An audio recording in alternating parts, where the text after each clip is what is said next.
everyone, hope you're doing well. Today we are looking at the first devlog for the new update that is coming to War Thunder, probably in September.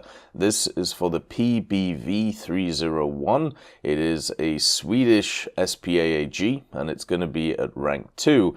This thing is looking like a little bit of fun. It's a little APC with a good old gun on it. It reminds me very much of stuff like the Weasel, but slightly bigger, or at least very similar in size. And it means that many of these other vehicles, which are very similar, might also come to the game at some point. Let's get into the history of this machine.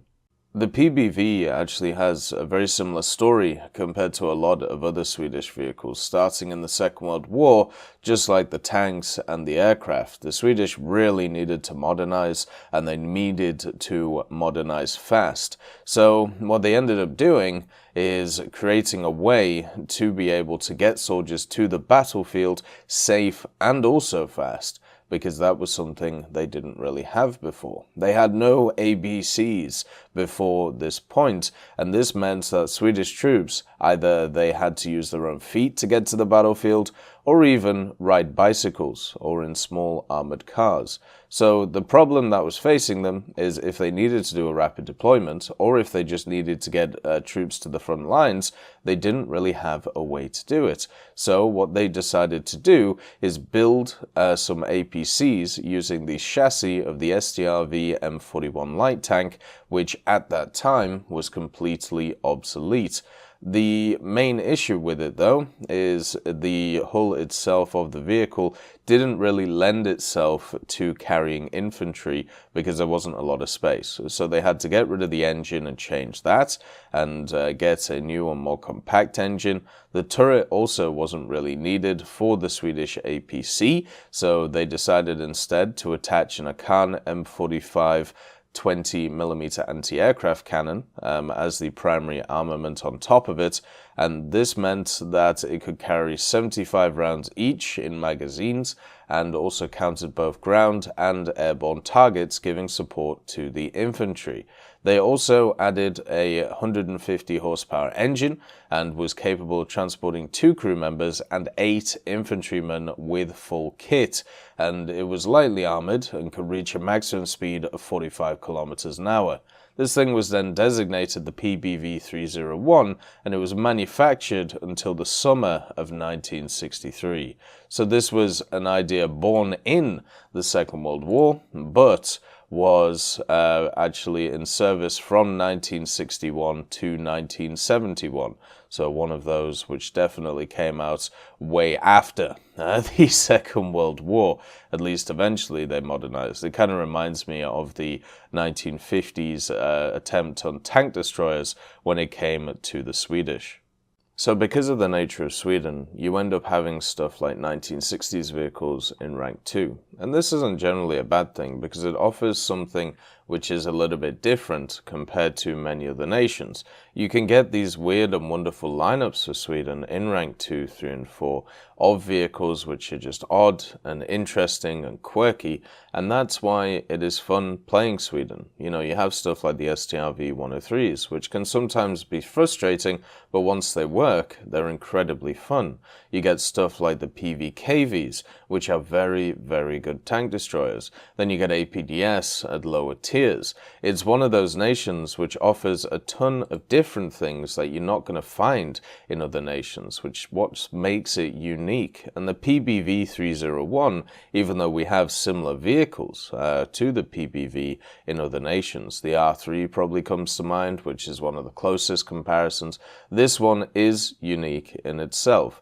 You know, it's a conglomeration of different ideas. First of all, the STRV M41 light tank, then of course the 20mm from the Saab J21 fighters, which were decommissioned at the time because they were obsolete. This is really a scrap heap challenge of a machine, something that they've taken a bunch of different parts from different areas and clunked it together to make it more useful. Now, in War Thunder, this is going to be used as an annoyance. And what I mean by this is that 20mm has a very high velocity and a very good rate of fire. If you've ever used any of the Swedish aircraft with the 20mm, you will know how powerful it is.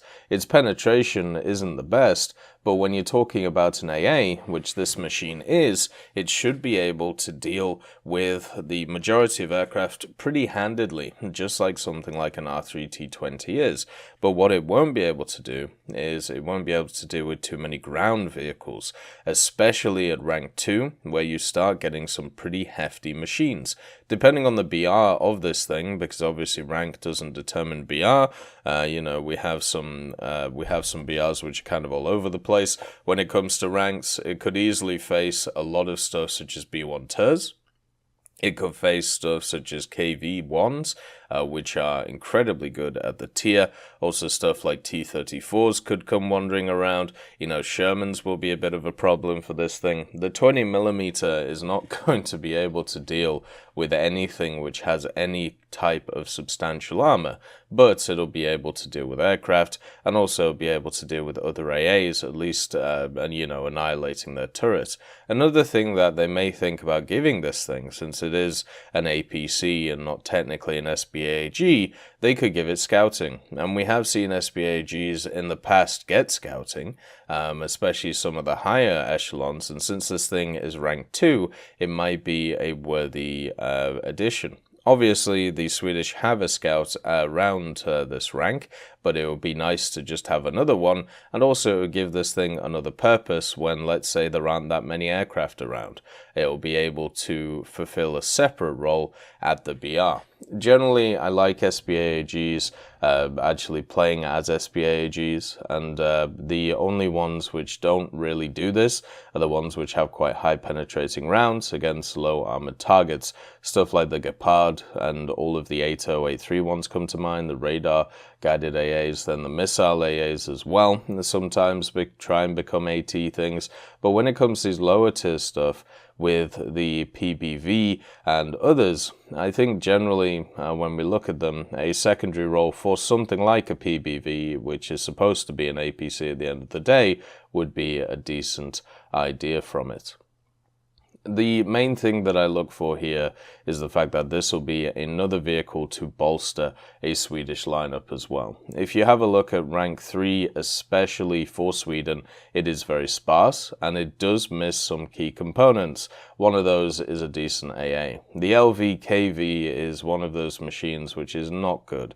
It has very low turret traverse, it has very low elevation, and what I mean by this is just slow in general. So having a machine which will be a lot quicker, even if it doesn't pack as much of a punch, that will be completely fine. I'll take that every day. The survivability of this thing is going to be really, really bad. It only has a 2-man crew. They're going to be very compact, and with the amounts of ammunition that this thing is going to be carrying, it's going to be very easy to take out. As long as you don't shoot the back of the machine, you should be completely fine, and other autocannon monsters should be able to deal with this thing pretty easily. Against other ground vehicles, the vehicle is not going to be strong. It's as simple as that. But against stuff like aircraft, it should have a great little role to play. I'm looking forward to this thing, not just because it's low rank and it'll be accessed by more people, but because it bolsters a tech tree which I find incredibly fun, which is the Swedish, and at the same time gives a better option in the form of AA than the pre-existing vehicles that are there. I hope you all have a wonderful day, and I'll see you next time.